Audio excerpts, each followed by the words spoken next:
Hello, you're watching Avenue X. And today we're outside, and it's not a weekly video, we're actually talking about a specific drama.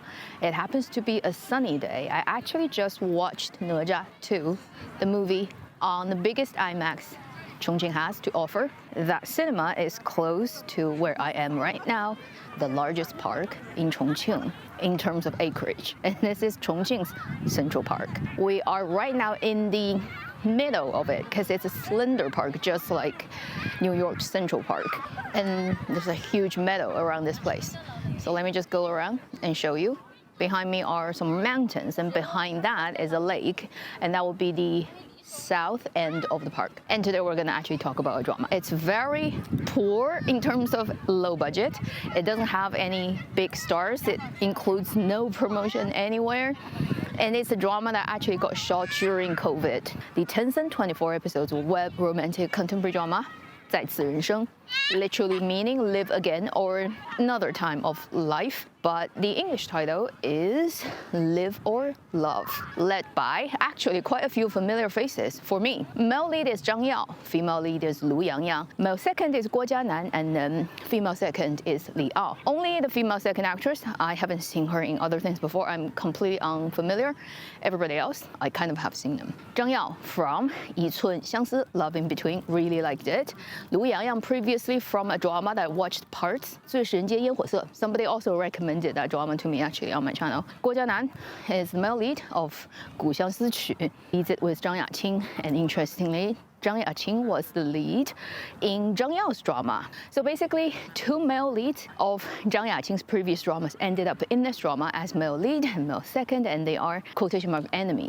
It is a very typical, very web novel-like story. Male and female leads, they traveled into a game. To win the game, the female has to do something where her winning would mean the male leads losing, and vice versa. And then they get trapped in the game and they have to figure out a way to beat the game, kind of. And I am at a section of the park where it divides the meadow ahead of me to north, and then the hill south. It's a huge meadow, and I'm thinking how much water they would have to put on this thing to keep it green. It's incredible. As usual, let me talk about what is good and what is not so good about drama. I'm gonna be a little bit unscripted and unprepared, and I may be out of breath. I have no idea how many steps I have to walk up. I haven't been to this part of this park before. I'll reverse the order, telling you first the vices, the not so perfect things about this drama. First, this drama is really, really 穷. It doesn't have money, it doesn't have a high budget, and it shows. It shows in everything, okay? So you need to get ready. For example, if you look at the sets, when there are uber rich people in the story and supposedly they live in this giant, enormous mansion, the actual architecture and the room decoration inside reads very much like somebody built a model suite just to show, and it barely has any furniture, not practical for real human to inhabit. And male lead, female lead, for example, their bedroom looks like nobody could possibly sleep in there because it just doesn't have anything. And even all its drawers are empty. The grandmother actress, she clearly wears a wig, okay? If you want to say, does this drama successfully make believe of its setting for you? Not necessarily. Apart from the set that actually looks not real, it also has the feeling that when they talk about businesses, it's extremely child's play. It's not how it unfolds in real life. Super dumbed down, simplified, and reminds you of some of those really short dramas, short reel, something like that, like 1 minute per episode, those type of drama. Particularly earlier stage of this drama, some of the plot twist and how fast it moves heavily reminds you of those super short dramas. The second thing about this drama you may notice as you watch that's not ideal. Sometimes you can tell there probably are plots missing. And I did actually find the script writer's Xiaohongshu, and I read her post after the drama finished airing because it was shot in Chengdu and back in October 2022. And during the shoot, there are occasional COVID lockdown happening. So there are a lot of sets they intended to go and didn't manage to. They had to cut things out because they couldn't shoot things. And once they finished shooting, there were actually censorship problems of certain parts that needs to be cut out. You just cannot avoid cutting out also other important character development phase for the story, resulting in the male lead character, particularly certain important plot point change. For example, when he actually fell for the female lead character, got cut out together with the plot that didn't pass censorship. While when I was watching it, I don't feel it's a huge problem. I wouldn't say it feels very jumpy in terms of suddenly somebody is at somewhere that they previously weren't and they just fell in love with no good reason. I wouldn't say that. I was just looking for cheap thrill, honestly. And I did get it at the end, so I have nothing to complain. Just to warn you, don't hope for a perfectly worked out narrative line. Then the last point on the negative end would be, because this is a low budget and a pretty common type of 穿越 story into the game, if you're looking for something new, structure-wise, setup-wise, you're not gonna find it in this drama. It's very expected. On its larger structure, I'd say the details probably often gives you little surprises and actually makes the drama fun to watch because the characters are, well, very specific as who they are instead of generically boring stuff. And that's why I think the drama gave me a lot of pleasure. But I have to recognize, overall, it has nothing new to offer.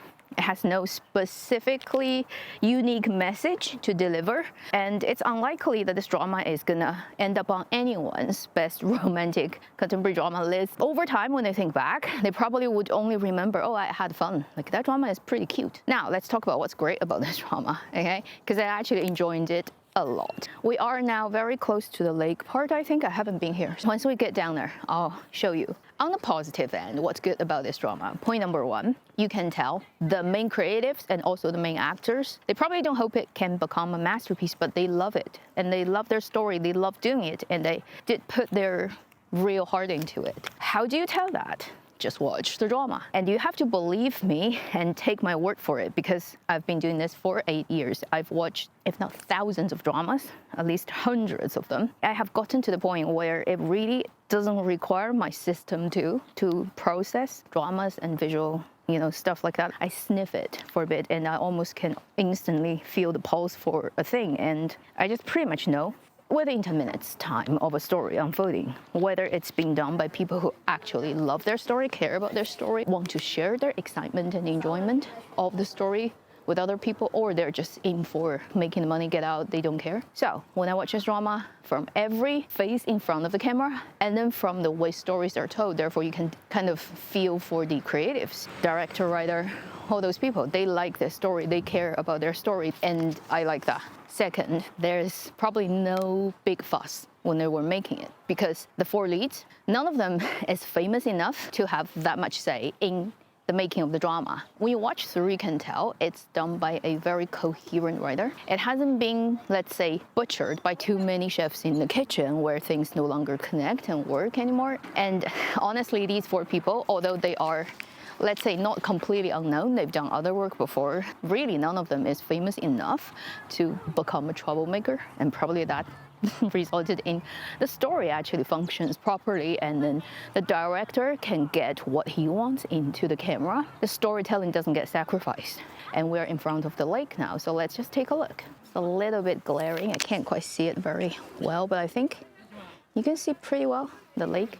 Nothing epic, definitely not as, let's say, picturesque as Central Park would have waters and stuff designed. I mean, given Central Park is over 100 years old, and this is very recently built.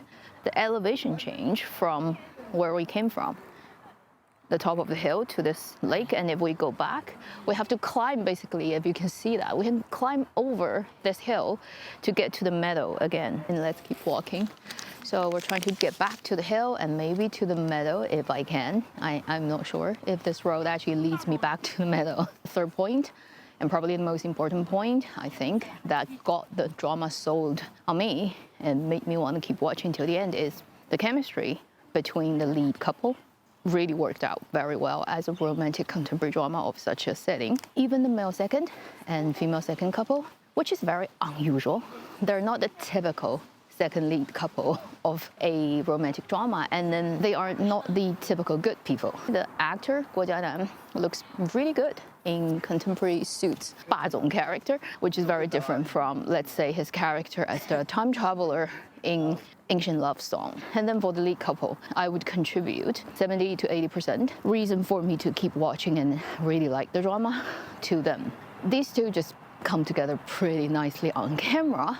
Visually, then their dynamic really works out. I feel they really are, first, really understanding their characters, who they are, and then they are very relaxed in each other's presence. Therefore, they can bring out a lot of very subtle details when they're interacting with each other, whether it's in their tone, in the body language, energy flowing between two characters worked out really well. As the story progresses and as they fall for each other more and more, it just starts to work even better. Previously, I've only seen Zhang Yao in Love in Between, but that's a period drama. And then his other contemporary dramas I've watched, he either functions mostly for whatever professional roles he's doing, or he's playing those very young sort of school kid. It's not adult enough, let's just be honest. And this is his, I think, only contemporary drama I've watched where he plays a fully grown person dressed in most of the time suits that look really good on him. He reads like a very attractive, successful businessman as he is set up in the story, and then the female lead also reads like a very matured lady, and they play a mature couple who would not hesitate and would not shy away from the camera when it's right for them to show each other affection.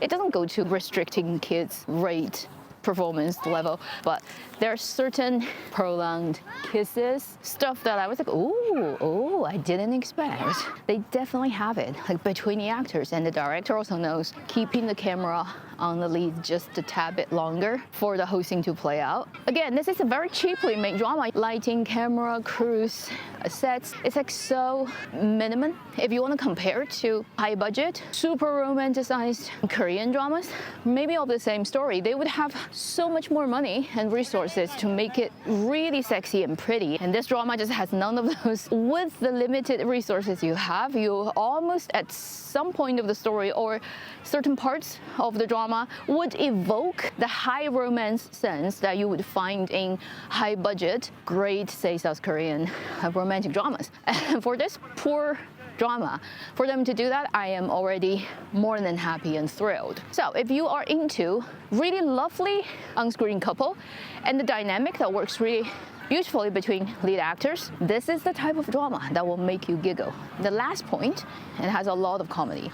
Not all of it is so well done, but the parts that worked really worked well. They had a design in the game that is system. It's like the panda in Eastern fantasy, you know, that drama. But this one is you can call it out at any time. So the two leads would be calling out, he would show up like a bubble in front of their face. They could call that out to ask for information. They can also buy certain props to help their plot move along.